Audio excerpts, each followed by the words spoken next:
Olá, estamos dando início a mais um programa Debates Le Monde Diplomatique Brasil, uma iniciativa do jornal Le Monde Diplomatique Brasil, em parceria com a TV PUC, com o canal universitário e com a TVT, a TV dos Trabalhadores.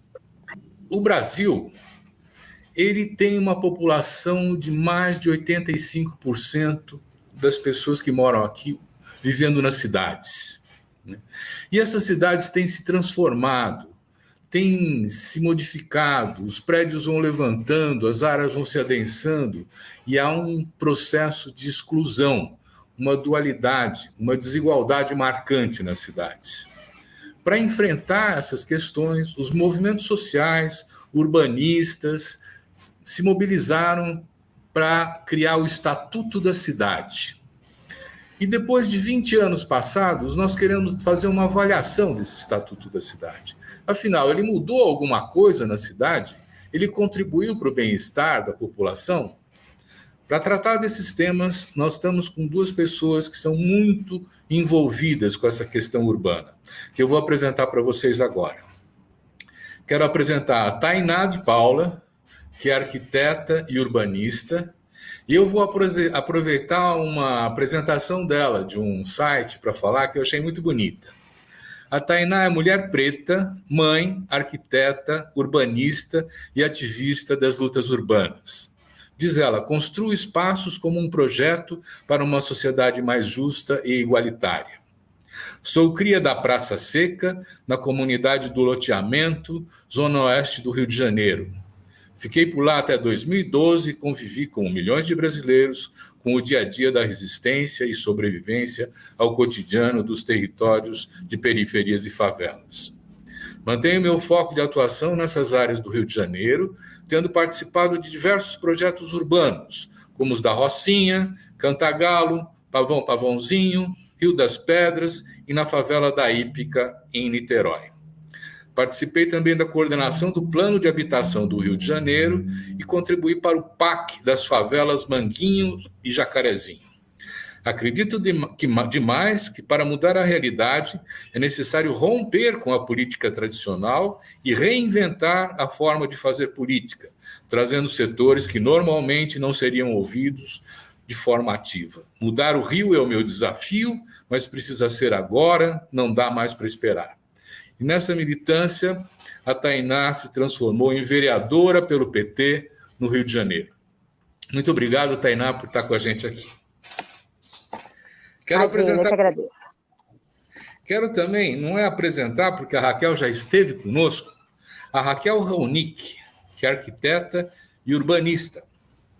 A Raquel é professora titular de Planejamento Urbano da FAO-USP, coordenadora do Lab Cidade, livre docente pela FAO e doutora pela New York University, foi coordenadora de urbanismo do Instituto Polis, diretora de planejamento urbano da cidade de São Paulo, secretária de programas urbanos do Ministério das Cidades e relatora especial da ONU para o direito à moradia adequada. E autora de livros O que é a Cidade e a Lei, Folha Explica São Paulo e Guerra dos Lugares. Muito obrigado, Raquel, por estar mais uma vez com a gente. Eu que agradeço muito aí essa oportunidade, e sobretudo de estar aqui com a Tainá. É um prazer contar com você no nosso papo. Uma honra para mim. Para entrar no assunto, eu vou me dirigir a Raquel. Raquel, você tem acompanhado esse processo com muitos anos, quer dizer, no sentido desde a construção do Estatuto da Cidade até o acompanhamento dele, em diversas posições, como ativista dos movimentos, como pesquisadora, como gestora pública, né? E eu queria perguntar, para começar, o que o Estatuto da Cidade queria e se conseguiu mudar as cidades. Como é que foi? Bom, a resposta é absolutamente complexa, né? Não dá para a gente simplificar esse debate de jeito nenhum. E aqui eu vou me colocar numa posição de quem, do construir o Estatuto, colocou muita energia na direção da sua implementação, lutou muito por sua implementação, participou ativamente da sua implementação e hoje, né, ao fazer um balanço do que significou essa luta toda, né, me parece que a coisa mais importante que ficou de toda essa história, de toda essa luta, foi a constituição no país e a sua transformação ao longo do tempo de um movimento envolvido com a luta pelo direito à cidade, que não tinha esse nome lá atrás, quando se constituiu, ainda no final dos anos 70, que é quando eu começo a acompanhar e participar dessa história. Movimento esse que utiliza de várias formas para incidir sobre a política urbana. Uma dessas formas, esses frontes, é justamente a institucionalidade legal da regulação urbanística, mas hoje a gente sabe que, apesar de uma enorme aposta na capacidade dessa regulação de incidir sobre os processos de produção da cidade e distribuição, né, dos ônus e benefícios da cidade, a leitura é que essa regulação absolutamente não foi capaz e não é capaz de produzir essa transformação. Entretanto, e é por isso que é preciso complexificar essa discussão, essa regulação abriu espaços que são espaços muito importantes utilizados hoje nos processos de resistência e nos processos de afirmação do direito à cidade que estão imbuídos e que estão incluídos nessas lutas. Então, eu faço esse primeiro balanço, mas eu não posso fazer esse primeiro balanço sem a gente entender, né? Porque nós estamos falando de uma história de várias décadas, nós estamos falando de uma história, sei lá, 40 anos, né?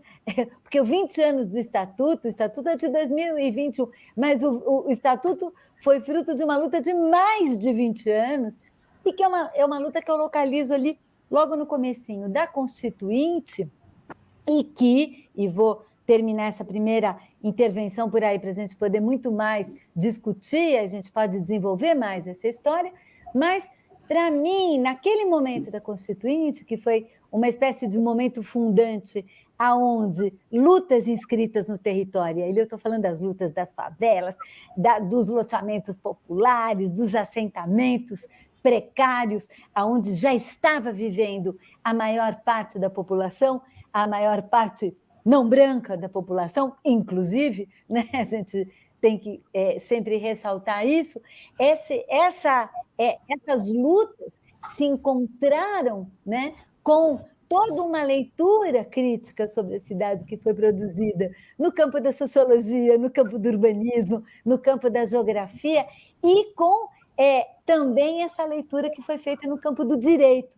E assim, advogados populares, urbanistas, geógrafos se articularam com esses movimentos sociais e se apresentaram com uma agenda, a tal da agenda da reforma urbana na Constituinte. O problema é que a solução encontrada na Constituinte, vamos lembrar, uma Constituinte dominada por quem?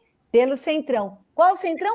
Este mesmo que está garantindo a continuidade do governo Bolsonaro e impedindo que o processo de impeachment continue. Este mesmo dominava também a Constituinte, de modo que a fórmula de entrada dessa agenda dentro da Constituição já condicionou os próprios limites dentro dessa agenda. E eu acho que a gente vai poder desenvolver isso muito mais depois, mas eu já posso adiantar que foi enfiando isso para dentro da tradição tecnocrática, excludente e colonialista do planejamento urbano, como o locus do debate. Muito bom. Mas, bora lá.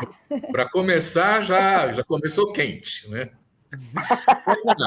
Essa questão do direito à cidade, você consegue reconhecer na gestão urbana do Rio de Janeiro? Que pergunta potente. Primeiro, falar dos direitos, e antes de falar dos direitos, na verdade, eu quero falar da honra de dividir bancada com vocês, especialmente com a queridíssima professora, mentora, figura que lidera não só a arquitetura, mas outro pensamento de futuro e de Brasil. Obrigada demais, Raquel, por tudo que você é e faz. Falar sobre democracia é estranhíssimo, a gente, para além de uma fragilidade extrema democrática, né, a gente vive, se nós vivíamos antes o entendimento da nossa democracia de baixo alcance, né, como fala Boaventura de Sousa Santos, como é que a gente pensava uma democracia tão tocada por golpes, contragolpes, com uma estabilidade histórica, né, quase que ancestral, se a gente for parar para pensar na própria gestação do Brasil e da consciência social e civilizatória que nos acompanha. Falar em democracia hoje é também falar desse passivo de estabilidade democrática, de consolidação democrática e do longo desafio que a gente ainda tem para conseguir entranhar e capilarizar de fato para todo mundo esse sonho de democracia. E é curioso, né, falar disso agora, porque eu tenho 37 anos, né? A gente está falando de um estatuto que, para além de muito jovem, assim como eu, não sou tão jovem como o estatuto, mas obviamente eu estou dentro dessa última quadra de sonho democrático, de governança democrática, de pelo menos desenho, de projetação desse sonho democrático dentro das cidades, e eu fui forjada nisso. Meu primeiro ano de faculdade é o primeiro ano lulista, com o Estatuto das Cidades muito fresco, né, com o Ministério das Cidades a construir, com políticas intersetoriais, com o debate da participação pulsando. Então, fundamentalmente nas universidades, o campo democrático, os movimentos sociais, todos muito ávidos e muito tocados por avalanche da gente querer construir processos civilizatórios mais radicalizados, mais participativos, e a gente ficou no meio desse processo muito frustrado,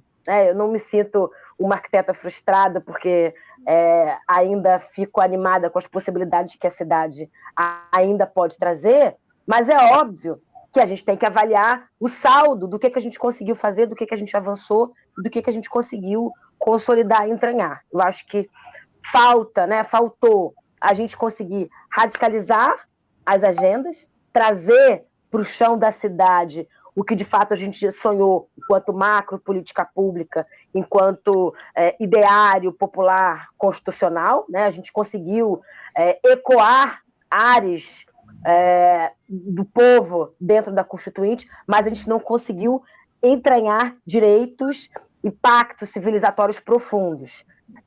Decolonializar e radicalizar no debate do acesso à terra, do acesso à moradia, dos direitos, e acho que é a próxima quadra que a gente precisa produzir nas cidades e no campo. Como é que a gente radicaliza direitos e avança na redistribuição de direitos e deveres no Brasil. É muito legal você colocar isso, Tainá, porque, na verdade, eu sinto, né, eu um pouco me sinto assistindo uma espécie de novo ciclo de lutas, né? E nesse novo ciclo de lutas é muito legal ver e identificar a liderança de mulheres negras como você nesse novo ciclo. E não é por acaso, porque esse novo ciclo ele traz também não apenas temas que estavam ausentes naquela agenda, naquele momento, como, por exemplo, a questão racial, a questão de gênero, a luta feminista, a luta LGBT e outros temas também, como ele também renova do ponto de vista do pensamento, da prática e do lugar de fala, né? desses movimentos. Mas eu entendo a tua frustração, porque enquanto você estava lá, né, vivendo isso, naquela hora que você estava lá... Organizando o conselho, eu estava lá no Ministério das Cidades, organizando uma campanha nacional pela implementação de planos diretores participativos, acreditando que seria possível a gente conduzir pactos territoriais, que era um pouco a ideia por trás da ideia da participação. Claro. Era a ideia de pensar o plano como pacto. Por que era essa ideia de pensar o plano diretor por um pacto? Porque a agenda da reforma urbana nem tocava nesse negócio de plano diretor, nesse assunto. Não era isso. Sim. A agenda da reforma urbana, ela era basicamente um tripé. Chega de especulação imobiliária. Queremos terra e cidade para viver. Segundo ponto, aqueles que estão hoje vivendo na cidade, inseridos na cidade, de uma forma absolutamente discriminatória, que são as favelas, as periferias, digamos, as quebradas do país, merecem ter o direito a ter direito, entendendo que era essa inserção ilegal, informal, irregular, etc., né? Assim como continua, né, sendo definida até hoje. Não rompemos com isso, que é absolutamente estrutural e estruturador da nossa linguagem, apesar dos instrumentos de inclusão, apesar, né, das formas e das lutas e das tentativas genuínas de gestões municipais, estaduais, inclusive federal também, de tentar romper isso, né? Então, o segundo ponto era o direito a ter direitos dos moradores de assentamentos que, não estando plenamente regulares na cidade, não poderiam ter acesso a equipamento, serviço, infraestrutura, e tinham que negociar isso. Aliás, continuam tendo que negociar isso. Continuam. Né? Gota a gota, coisa a coisa, a cada véspera eleição, a cada partido que promete. E esse é um dos sustentáculos do Centrão, hein? Atenção! Vamos entender também o que significa isso do ponto de vista político e por que isso não foi rompido. E o terceiro elemento, combate à especulação, direito a ter direitos, e o terceiro elemento era a participação popular. Porque qual que era a tese? Junto com os demais movimentos sociais, apostando muito. A política pública é excludente porque ela é feita por poucos para poucos e não dialoga, de fato, com quem precisa dela, com quem necessita dela. Então, ela é feita através de uma centralidade concentradora. Então, a ideia de instrumentos de participação popular, a ideia de democratizar, né, os processos de discussão estava lá. A resposta ali, já na Constituinte, foi a seguinte: função social da cidade e da propriedade. Beleza, né? É a resposta ao combate à especulação. Só que é o plano diretor que vai dizer como que vai se cumprir essa função social da cidade e da propriedade. Então, já jogou campo, né, a arena aonde ia se travar esse debate, na arena do planejamento urbano. Primeira coisa, arena essa marcada por uma tradição absolutamente tecnocrática, segregacionista e classe mediocêntrica, do ponto de vista elitista de demais. De cidade, elitista, claro, numa tradição de colonialidade, de modelo de cidade, enfim, começa por ali, tradição do zoneamento, do zoning. Então, entrou por ali, né, a história. E aí, ao entrar por ali, claro, o movimento, e eu participei muito disso, falou: então vamos entrar e arrebentar esse campo do planejamento urbano, vamos renová-lo, vamos arejá-lo, vamos transformar o processo de criação de planos diretores em pactos territoriais. Mas os pactos territoriais implicam pactos no âmbito democrático, que é o que você acabou de falar e de mencionar, que nunca aconteceram, né? Então Raquel, isso, de fato, foi um problema. Deixa eu entrar aí para perguntar para a nossa vereadora, que está cuidando de elaborar leis, né? O que aconteceu? Então, a ideia que a Raquel traz é muito rica, que o Estatuto da Cidade e mesmo o Plano Diretor são instrumentos para montar pactos sociais, né? Então, quem propôs o Estatuto está querendo o pacto. Pacto com quem? Ele aconteceu? Né? E o que aconteceu com a cidade em função desse pacto? Hein, Tainá? Olha, é demais, porque do sonho, da ideia de se construir esse pacto, nós temos nós, né? Os sujeitos, os atores, as atrizes, que estão aqui no chão da realidade, tentando consertar e tentando chegar nessa mesa de concertação. A gente tem, e talvez nós tenhamos criado uma figura, né?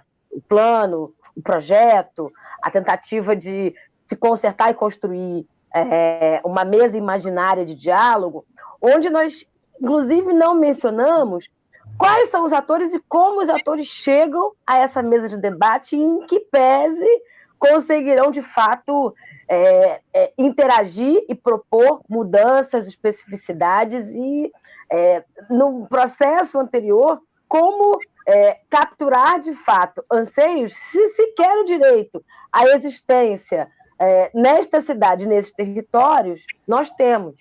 A gente tem um problemaço anterior no Brasil, que é como é que a gente constrói os processos de humanização e os processos que vão construindo as civilidades e, obviamente, que vão configurar o processo participativo num processo de destruição profunda de construção desses acessos e dessas possibilidades. A gente tem IDHs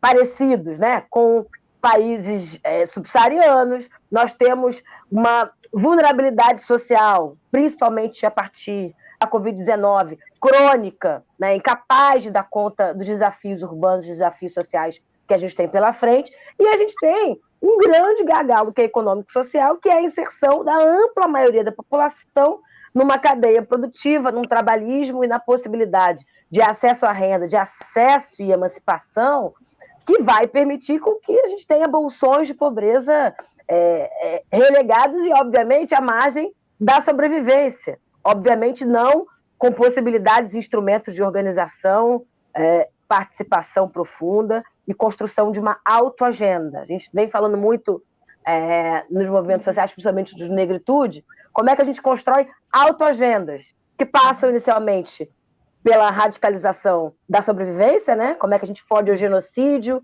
como é que a gente consegue aumentar a perspectiva de vida dessa população. A gente está falando de uma perspectiva de vida que chega aos 35 anos, a média nacional de um jovem negro periférico.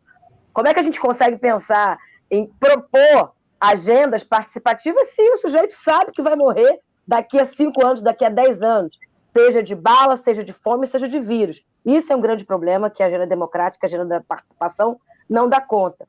O outro problema é que quando a gente ultrapassa o dado, a gente continua não conseguindo participar, porque as agendas estão pactuadas e construídas e referendadas com as oligarquias patronais, com as oligarquias dos proprietários, o espectro privatista, detentor do privilégio, do direito de existir, e obviamente os capitais, os grandes capitais que estão pautando cidade e campo, é que constrói os pactos principais e colocam para o resto o que vai ser consertado, né? Eu fico vendo nos planos diretores uma grande discussão sobre as áreas centrais, uma grande discussão sobre as áreas de expansão urbana, vamos expandir, não vamos expandir, aquela briga com o mercado imobiliário, mas que na verdade não é briga, porque o que de fato os eixos de expansão, as grandes áreas com potencial de infraestrutura, as áreas já infraestruturadas, estão fora dessa pactuação, estão fora dessa discussão. A gente está longe de discutir, por exemplo, taxação e dupla tributação dos grandes detentores de terras do país. Está na hora da gente rever isso. Como é que a gente pode pensar que até hoje apenas 17% do solo brasileiro conseguiu implementar e regulamentar IPTU progressivo e outorga onerosa? A gente está falando de uma ampla maioria de municípios que sequer quer discutir aonde os pobres estão e aonde os ricos estão. Eu venho brincando que, olha, eu acho ótimo falar das favelas, eu acho ótimo falar das periferias, mas eu estou disposta a gente construir uma agenda de reparação urbana. Como é que a gente vai falar do capital que está colocado no mercado dos aluguéis? Como é que a gente vai colocar na mesa o debate do Airbnb, o debate dos fundos, principalmente nos grandes aglomerados urbanos? Ou a gente vai fingir que não existe uma hiperfinanciarização que impede com que as pessoas acessem terra bem infraestruturada, com acesso ao transporte público, com acesso ao saneamento básico? A gente privatizou a água no meio desse apocalipse sanitário zumbi que se chama Bolsonaro e Covid-19. Nós privatizamos a água, o acesso ao saneamento básico. Como é que vai ser a próxima agenda? Porque se antes, né, na primeira era Lula, a gente sonhava que a gente conseguiria uma agenda de hiperinfraestrutura para as favelas e periferias, agora não vamos mais? Como é que a gente vai sentar para negociar um pacto, um plano aqui no varejo das cidades, se a gente não consegue nem pautar a macroagenda urbana, o que de fato vão abrir mão, ou se de fato querem abrir mão, aqueles atores aqui que eu falei, que consertam, na verdade, os direitos e os privilégios urbanos, e se de fato estamos dispostos a fazer a pactuação do ganha-ganha e do perde-perde. O que acontece no Brasil os que ganham continuam ganhando e os que sempre perderam estão colocados à margem da sobrevivência para perder mais. Então, você falou de agenda, né, Tainá? Eu acho que o fato da gente ter deslocado para a esfera do planejamento urbano o locus do pacto, o tal do locus do pacto, implicou a definição de uma agenda. Porque o que é planejamento? Vamos falar português claro aqui. O que é tradição de planejamento urbano? Qual é a linguagem do planejamento? É uma linguagem imobiliária, basicamente. O que é o zoneamento, se não é completamente uma leitura de que produtos imobiliários podem ser produzidos aonde? A discussão do zoneamento não é uma discussão de quais são as necessidades humanas de vida, não é isso, é outra coisa. Que produto imobiliário que dá para fazer aonde? Né, basicamente. Então, o que acabou acontecendo foi que a gente entrou nesse jogo e acabou, ao se adaptar às lutas a ele, além das limitações de natureza política mais ampla do próprio pacto, que você está colocando muito claramente, que pacto é esse que não tem um mínimo compromisso com desconcentração, a gente acabou entrando dentro daquela ideia, né, daqueles instrumentos de que então vamos trabalhar com as contrapartidas, então pode fazer produto imobiliário, mas tem que ter contrapartida social. Então, qual é o percentual da contrapartida social que vai acontecer dentro disso? Mas, para ter contrapartida social, tem que abrir frentes e espaços para que esses produtos imobiliários possam capturar a cidade e se multiplicar. E não fizemos nunca uma discussão sobre modelo de cidade, porque o modelo de cidade, a forma de organização do espaço, da relação dos humanos, nós com o território, e aí entra uma agenda de natureza ambiental que achou absolutamente relevante nesse debate, é totalmente submetida à lógica dos negócios de cidade. Então, a discussão sobre a água na cidade é a discussão de onde serão os projetos de drenagem. E os projetos de drenagem são os projetos das empreiteiras. A discussão da água da chuva, né? A discussão sobre abastecimento de água é onde vai estender o coletor. Parece que a Raquel deu uma saída. Travou. Né? Travou. Bom, Tainá, vamos pegar esse gancho dela aí. Isso, vamos dar um tempinho para ela, vamos falar a você. Claro. A cidade do Rio, é o seguinte, com esses instrumentos que nós construímos, o Estatuto da Cidade, a obrigatoriedade dos planos diretores, ela ficou melhor nos últimos anos para a maioria ou ela ficou pior? Pergunta difícil, mas eu avalio que não tem resposta fechada para uma pergunta tão capciosa, viu?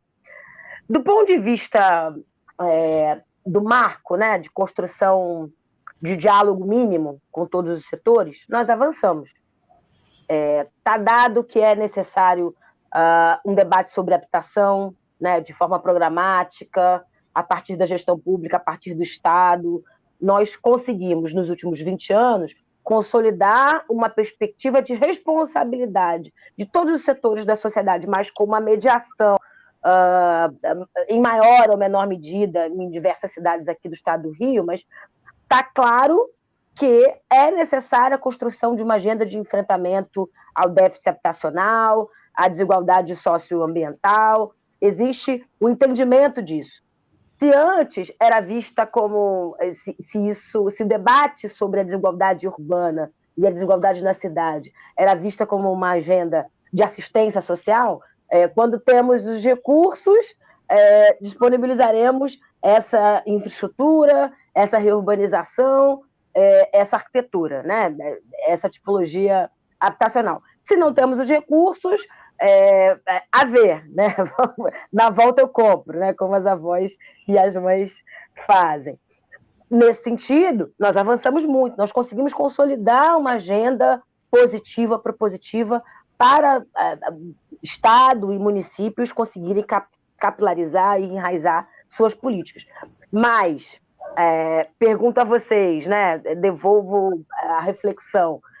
Em que medida nós conseguimos enfrentar o déficit habitacional? Em que medida nós conseguimos enfrentar a inadequação urbana, fundiária e agrária nesse contexto desta quadra da história? Muito pouco. Nós talvez tenhamos criado algumas soluções e construído alguns programas a longo prazo. Eu falo muito Minha Casa Minha Vida, que deslocou, por exemplo, quero falar um pouco dessa dinâmica dos ativos, né, que eu entendo muito que essa agenda urbana, dialogando até com o que a Raquel pontua, ela formula e tenta emular uma agenda, mas ela também replica a hipótese de ativos, né? Eu acho que o grande ativo da última quadra do pensamento urbano do Brasil foi a partir da terra. A disputa da terra, a disputa dos movimentos sociais, a construção do acesso à moradia, mas com um recorte muito claro sobre como a gente vai disputar esse acesso à terra e como é que a gente vai mediar isso, inclusive nos grandes centros urbanos, inclusive tentando negociar o preço da terra, como é que a gente consegue cercar ou mapear áreas de especial interesse social, as zonas de especial interesse social. A gente tentou, a duras penas,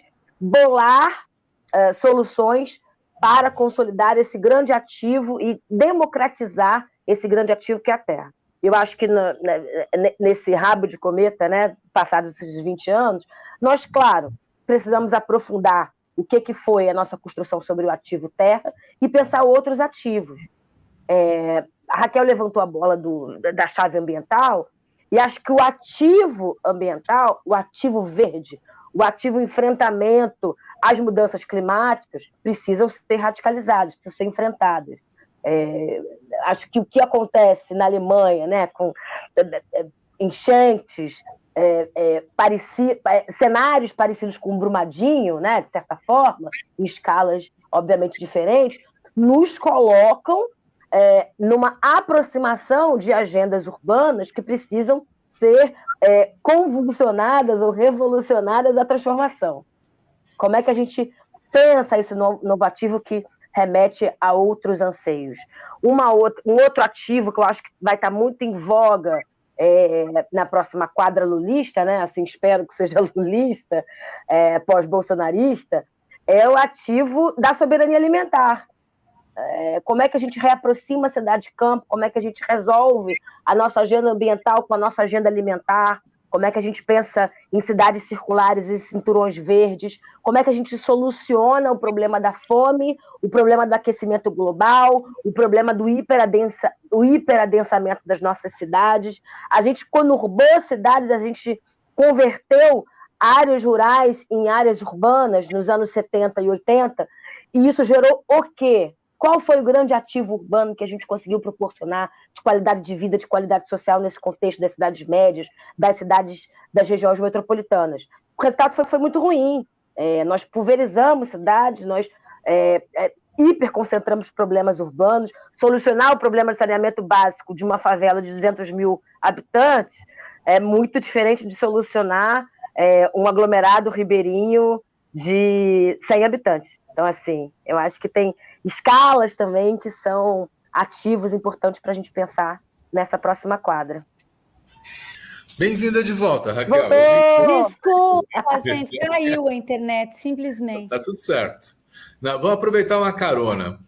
A Tainá estava apontando, né, que a agenda, vamos dizer assim, dos direitos da cidade, de alguma maneira ela se colocou, né? E que ela vamos dizer assim, é uma frente de disputa e expansão dos direitos, né? Então eu quero aproveitar a sua volta para perguntar, não foi uma certa ingenuidade da gente, pensando como é a composição dos vereadores, vamos dizer assim, em cada Câmara Municipal? Eles representam muito mais o capital do que os interesses da maioria, né? Pensando a gestão municipal, que, em geral, é uma gestão com prefeitos ligados ao grande capital, ligados a empresários, É possível pensar essas transformações nesse espaço institucional? Ou nós somos ingênuos, acreditando que aprovando a obrigatoriedade do plano diretor a coisa ia acontecer? Eu acho que tem duas maneiras de olhar essa questão, Silvio. De fato, me parece que o ciclo anterior de lutas apostou demais na esfera institucional. Quer dizer, apostou demais na ideia de que ampliar nossa presença nos parlamentos, ampliar nossa presença no executivo, finalmente até, né, nos executivos municipais, estaduais, até que finalmente ganhamos o executivo federal, ia significar a possibilidade concreta de implementar uma outra agenda, mas não é assim, não é assim. Acho que eu estou falando das limitações concretas da própria institucionalidade, do caráter do Estado. Vou mais além do que as câmaras dos vereadores, né? Vou caráter do Estado brasileiro, o que significa o Estado no capitalismo, o que significa esse modelo, os limites e possibilidades da agenda institucional. Nós achamos que, né, bastava acumular forças, e o problema é que, para acumular forças, também teve que fazer vários pactos com os interesses e os negócios em torno da cidade, em nome de ganhar eleição, em nome de ganhar maioria na Câmara, e isso também, né, acho que limitou o próprio caráter dessa agenda. Eu vivi isso muito claramente, acompanhando as gestões municipais. Por outro lado, acho que tem outra dimensão. Primeiro, a gente entender que nem tudo foi assim, apostamos, esperamos entrar ali nos tais dos espaços convidados, né, usando a expressão da Faranak Miraftab, nos conselhos, etc., e eles ficaram muito capturados na lógica político-partidária como ela é, né? No PMDBismo, né? Reinante na nossa sociedade, que acabou pegando e penetrando em todos os partidos. Mas, por outro lado, também a gente não pode deixar de entender que muitas das coisas que acabaram inseridas nesse âmbito, e nessas leis, e nessas regulações, e nesses planos, foram fruto de pé na porta. Então, não, as EIs em São Paulo, por exemplo, é um exemplo.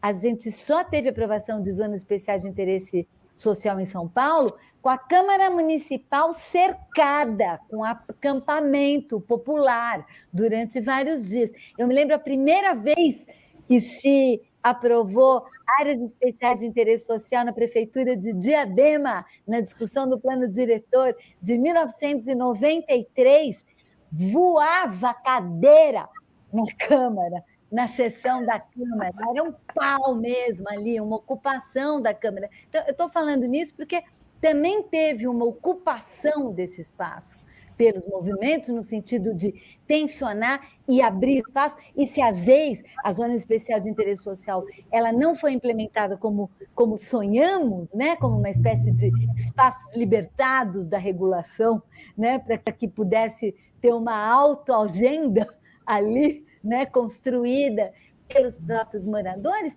as leis são instrumentos importantíssimos de resistência. É isso que eu estava falando no começo da nossa fala. Elas são usadas para resistir. Eu posso dar 1000 exemplos. Mas tem uma última questão que a gente precisa levar em consideração, Silvio, que também as transformações que a cidade passou por esse período, porque entrou pesado neoliberalismo, globalização e financiarização.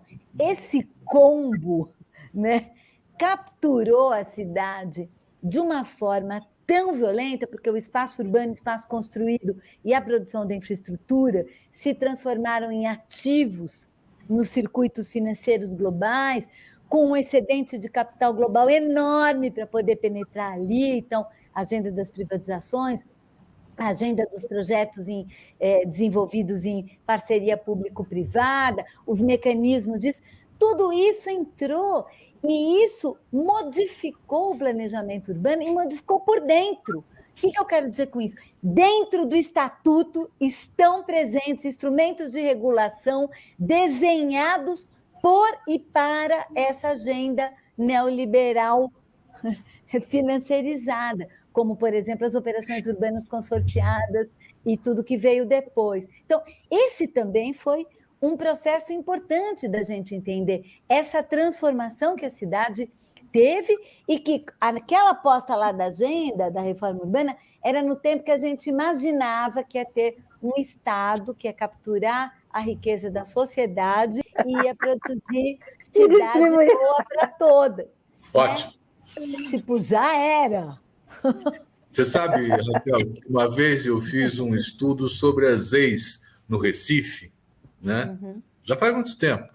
E eu cheguei à conclusão, pelo fluxo das coisas, que ia demorar 136 anos para atender as áreas ex que foram lá definidas por falta de recursos para infraestrutura e tudo mais. Então, nós conseguimos conquistar alguns instrumentos, mas o fluxo, vamos dizer assim, dos recursos para viabilizar isso e o processo decisório não estava muito bem consolidado também, né? Quer dizer, é sempre uma disputa. Olha, nós estamos chegando perto do fim do nosso programa, o tempo passa rápido. Não, a gente vai continuar, Silvio. Você pode sair, eu e a Tainá continuamos aqui. A gente fica aqui. Eu tenho uma pergunta para vocês, né? Quer dizer, que é uma pergunta mais propositiva. A partir da situação que nós vivemos hoje, a realidade de hoje nas cidades, né? Quais são as principais bandeiras que vocês querem ver levadas à frente para solucionar quais problemas? Quem quer começar? São 2 minutos para cada um, hein? Vai lá, Tainá. Ai, que difícil. Professora, começa. Não, tá bom. Olha, em 2 minutos. Então. Vou começar, então. Tá, começa. Primeira questão que está sendo colocada na cidade, absolutamente nova e interessante, e que é uma oportunidade da gente, como dizem os centro-americanos, dar a volta na tortilha, né? Pensar de outro jeito.